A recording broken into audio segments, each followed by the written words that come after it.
Oh, so you want to learn the math on how to make your quota? It's pretty simple, my man. Do you have a pen? Excellent. Okay, so what you do is you take your quota, okay, then you take your average deal size, you divide your quota into your average deal size. You got it so far? Excellent. Okay, so now you got the average deal. So now you know the number of deals you need to close.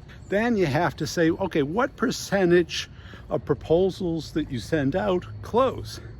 Yeah, you just send more proposals. It's bound to increase revenue. Okay, then you got to see like, okay, well, how many demos and proof of concepts do you need to do?